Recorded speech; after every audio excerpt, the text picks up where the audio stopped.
Hi everybody, happy Tim Pool Day, and we continue with our pinephone saga. So, a little truth telling has occurred today. User ThacThac, YouTube. He says, actually, the people running Pine64 are also hobbyists. And I figured that. It's the same guys who have the YouTube channels. Hobbyists do a lot of research on their stuff. That's why they think I'm stupid for not doing intense research. Well, I'm not a hobbyist, and I don't expect to be defrauded by every person I do business with. So I guess I should have Googled, will pinephone screw me when I buy their phone? Would I have gotten the right pages? I don't know. You know, every day I buy from companies on the web, and you know, you search to your heart's content, but there's still some of them turn bad, and then you go back and go, well, how come you guys couldn't find this before? It's because you're not in the right mindset to find it before. You don't expect to be screwed, so you don't have the mindset to search the right way to find the other people who got screwed, and plus when you guys are also the guys making all the videos telling how great it is, you know, it's a nice scam. It's a very nice scam, but that's why we have consumer protection laws, and inevitably they will come to bear on the Pine64 people. Anyway, let's carry on. The Pine64 website should clearly state that the phone isn't currently ready, but one day it will be. That's what I've been arguing for a long time. Thank you for finally admitting it. Nice bit of truth there. You're the first person to actually admit that statement, and except for one thing, I don't think it will ever be ready, because no organization that's run like yours has ever done anything successful. They always go broke because they don't know how to run a business to make money. Hobbyists are not businessmen. Anyway, we hobbyists treat this phone like a toy, so apparently he's one of them. A toy for us to program and fix. That is the reason why so many of us are hostile toward it. I haven't seen any hostility. Actually, you know, some guys have been pretty helpful. And of course, I don't know if they're part of the group or not. I suspect a lot of people commenting, you know, are part of it, but I don't know who's who. I don't have a list of the membership, so I don't know who's who. And where's this hostility you're talking about? I don't know. Anyway, let's see what else he has to say.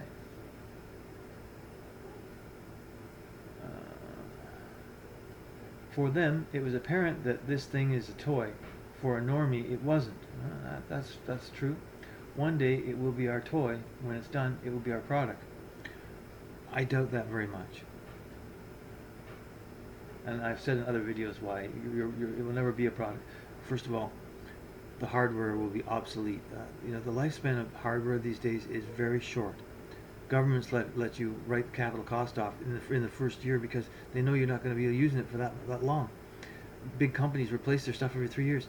You know, the pinephone Pro will be dead and retired before it ever becomes a viable phone in the marketplace, let alone the pinephone. Okay, continuing on. That's how all of these open source projects work.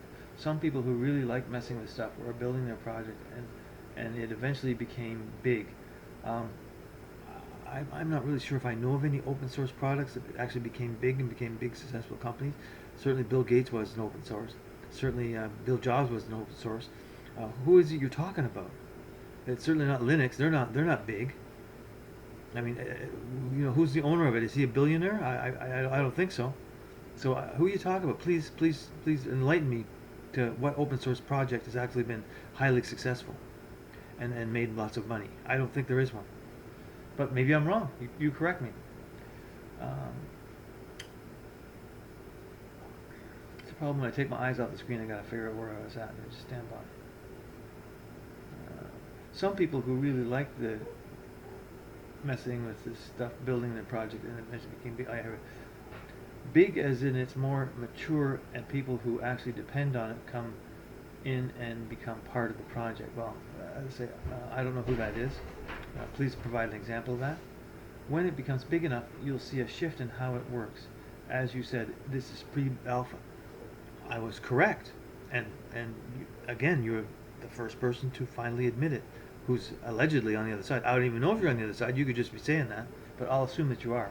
I'll assume you're honest, like like I did when I read the homepage of Pine 64 about the pinephone, and how I was tired of Android and iOS, and I wanted security and all that great stuff. I believed you then too. It's just people messing around and having fun programming. Yeah, I figured that out pretty quick. They're not trying to get the work done. That's for sure. No doubt about it. That Arch thing I downloaded in May is still broken today after 6 months. No, and I find it for another user. There's only one guy working on it. So good luck in that changing it. I think it's pretty well screwed. I bought the phone they're using for fun. If you give them a while, they'll start to prioritize user experience over fun. Um, when I bought the phone, no one asked me to give it a while. They said it was going to be working. Promised it to me. So I don't think it's ever going to be working.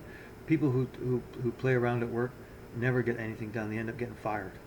But when you're not getting paid, you're still hanging around. So that's the problem with your business model, is there's no way to clean house, because nobody's getting paid anyway, and there's no skin in the game for anybody involved. If you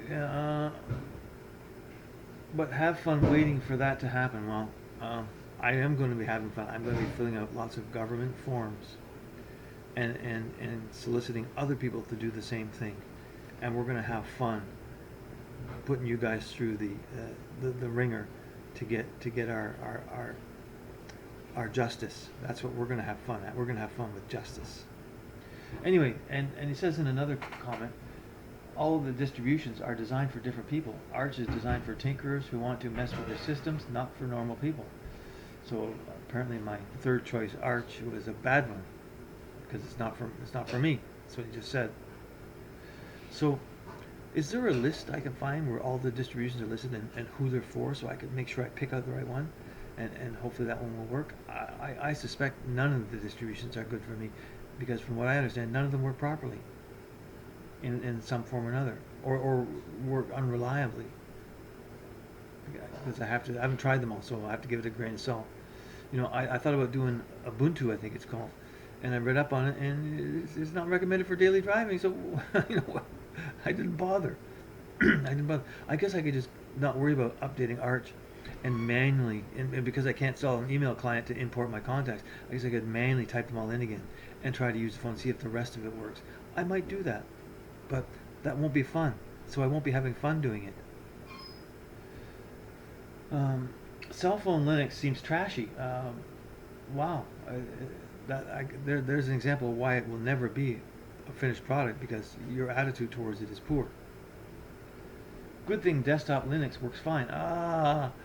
I've seen some other videos that say something different than that, so I'm not even sure of that. As for the demographics, I think it's just people like you who accidentally purchased one because Pine64's website didn't warn you properly. Yeah, exactly. Let's correct that, shall we? Let's correct that.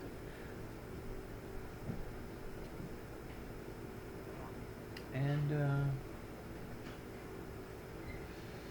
yeah, and I guess another regular user, D. Johnson, has some intelligent things to say. What you actually need to make Linux mainstream is get manufacturer support. Absolutely correct. If they have no skin in the game, there's no sweat off their back when things aren't going well. They make the users buy stuff through marketing. Apple has been able to initiate an industry trend of giving you less and charging you more.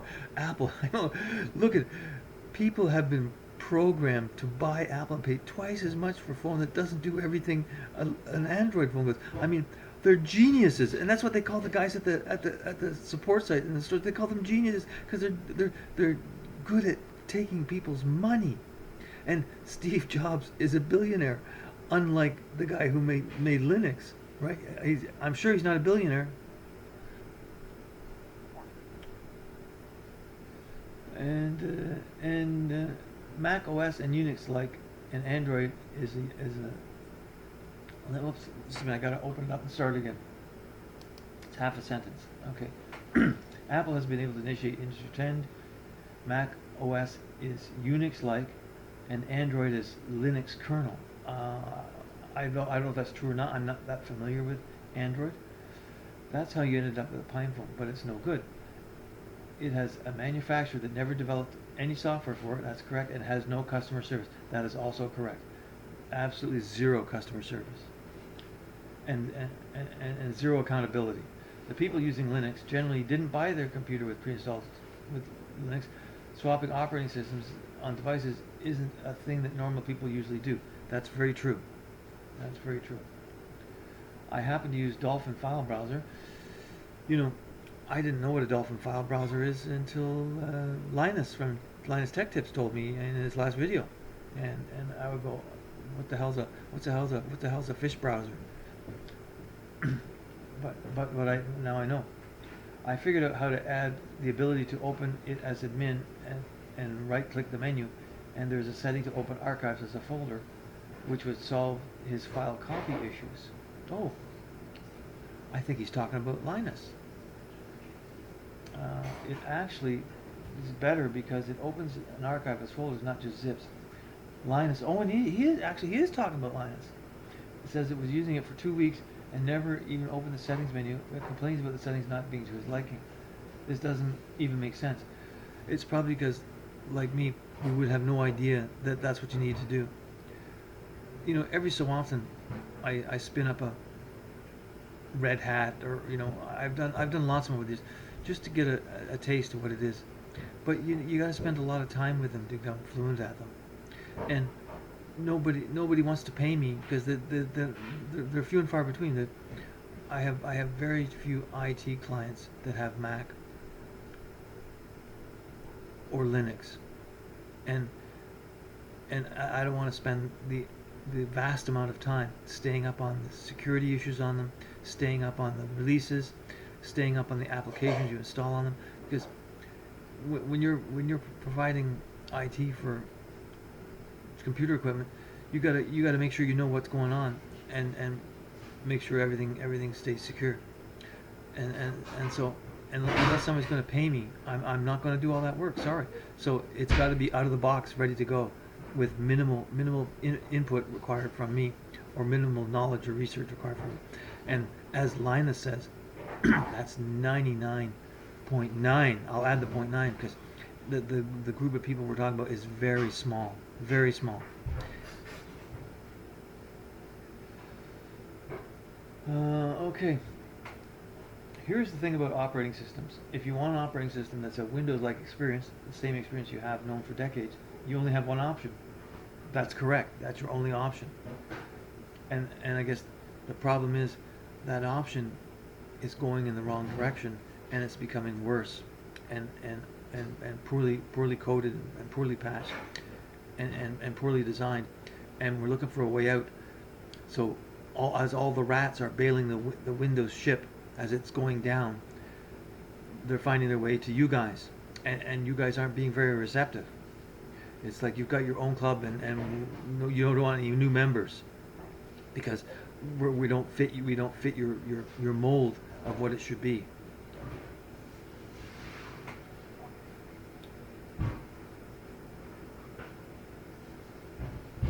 Switching to anything else will require you to learn something new. Yeah, that's correct. And nobody wants to learn something new. When I get a new phone, I don't want to have to relearn how to work it. I want it to work the same as the last one. It's just like with Windows. They keep doing stuff funny. Remember Windows 8? Oh, let's get rid of stuff. No, fuck you. Put that menu back. We don't want change. Because it's just like, imagine if you had to get into your car every day and relearn how to use it. Okay, you turn the steering wheel to the right, and the car swerves left, and vice versa. You put it into drive, and it goes backwards. You know, what would you do? Oh, by the way, I hear Mac is like that. You know, imagine the carnage, right? Have you guys ever heard of this thing called standardization, where everybody must do it the same because human beings are a creature that can't cope with constant change. They like, especially when you get older, because you don't remember things as much anymore, and you have to study multiple times. It, I could tell you stories about how things have changed for me over the years, just keeping up on Windows shit. I could just read stuff once or install it once and be an expert at it. Now I got to do it 3 or 4 or 5 times in the lab, and do it more than one time, because after a year ago I've kind of forgotten half it unless I've been applying it. So that excuse is never going to work, because people, you're not going to change human beings. You're not. They're always going to be that way, and you have to embrace it, as Linus says. All those people that you don't like, they're your market, and you better get used to it, because it's not going to change. Okay. That works always. If someone had used Mac, Linux, or OpenBSD for years, they would have a horrible experience switching to Windows, because they don't know what they're doing. Absolutely correct. That's the way it is. That's why everything needs to be the same and standardized. If they were coming from Linux or OpenBSD, they would also wonder why they need to agree to an EULA. Yeah, that's right. Closed software. Somebody owns it. You can't have a look at how they put it together, and you can't change it.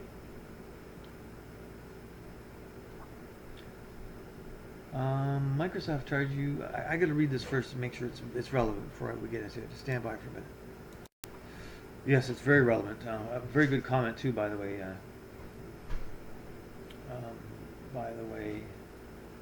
D. Johnson, very good comment. Microsoft charges you, or the original equipment manufacturer, for a license, which isn't good enough. You are required to register an account. I guess that's the Microsoft account. I still avoid them, and I hear it's getting tougher on Windows 11 to avoid having a Microsoft account. You always want to use local accounts.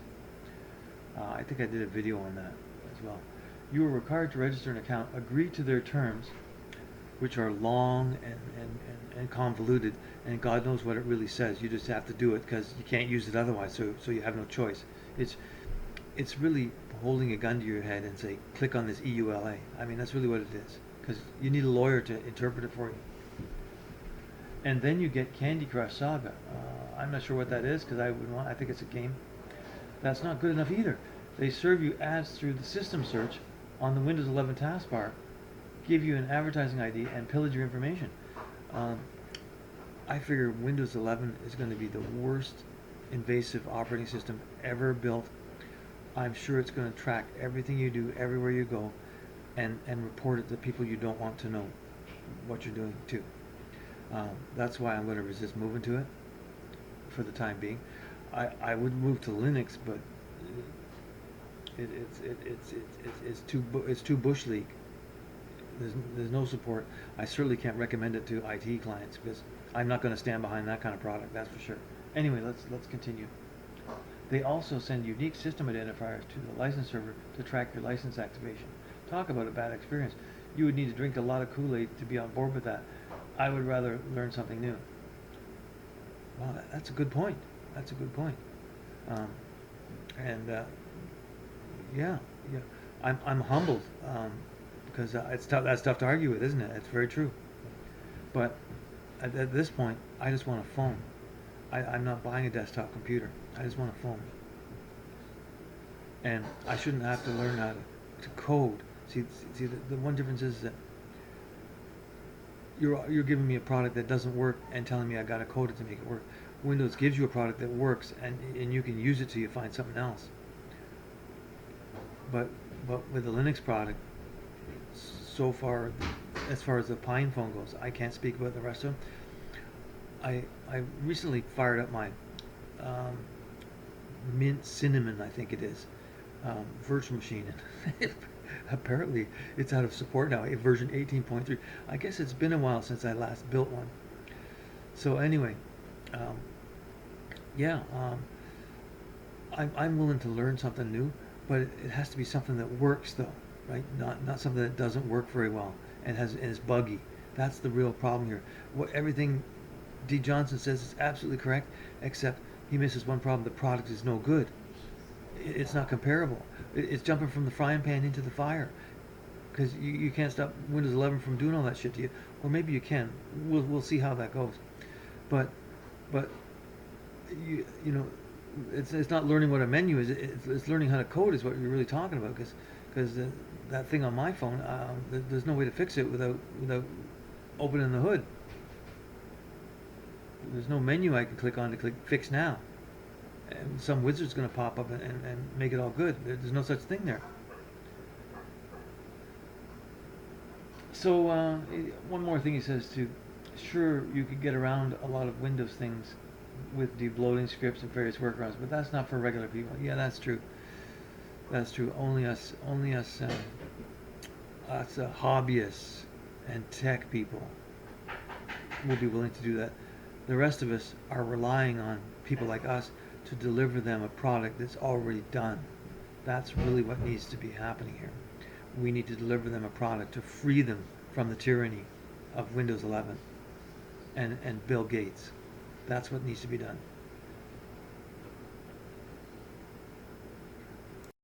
Okay, move on to another comment. Hey there, it doesn't suck that bad. Mine works kind of fine with Mobian. Waiting for the hard case keyboard to use it as a daily driver again. I don't need a keyboard to use my cell phone, so I'm assuming he's the kind of guy that likes to connect a monitor and keyboard and mouse to it. He says his doesn't suck that bad. I was on Mobian last time, and you couldn't keep the battery charged. It would drain in 3 hours, and then you had to turn the phone off or it wouldn't charge. Arc is much better. It goes 24 hours plus, so I'm not sure what's going on with Mobian, but if he's using the same hardware I've got, how come I'm not getting the same experience? I don't know. I think it's because hobbyists built it and they didn't really put their heart into it, and so it didn't turn out to be a good product. Maybe. Anyway, he says he's kind of curious what my configured use case is. Well, if you watch my 3 daily driving saga videos, I explain all the distros I use and all the problems I had. So I'm not gonna get into it again. Anyway, I guess that's it. Thanks for the truth telling. Just a minute, let me get the names right. Thanks for the truth telling fact. It was enlightening, and I told you. I knew all along. It just took enough poking for you to admit it. And at some point, you're going to either make this phone right, as promised, or you're going to refund my money. And I will wait for that day to come. I won't wait for you to finish the operating system or make the pinephone ready, because I don't think that's going to happen, based on what I'm seeing here. And as Linus says, you guys need to be less arrogant and realize what your target market is and what you're going to have to deal with. You know, quick story. I used to work in customer service. You had to deal with all sorts of assholes, morons, shit disturbers, people who expect a lot and want to give nothing. And that's what running a successful business is all about, is putting up with that crap, finding ways to deal with it, finding ways to make them happy, and finding ways to take their money. That's what the world is all about. And you can't hide from that. You can't change it. It's the way it is. So you should learn to get used to it, and instead of expecting everyone to come to your party, you have to go to theirs, and that's just the way it's going to be. So anyway, thanks for posting all those that did. Don't forget to file your consumer fraud reports with the FTC, and we'll keep the pinephone action going. We'll tighten the screws until they cry uncle. Thanks for watching, everybody, and remember, Sparky's probably sleeping right now. He's a cat. So, you know, he parties all night and he sleeps all day. He's such a bum, you know. But he ain't buying any pine anything under the current circumstances until a lot of things change. And he recommends you do the same. Thanks, everybody. Take care.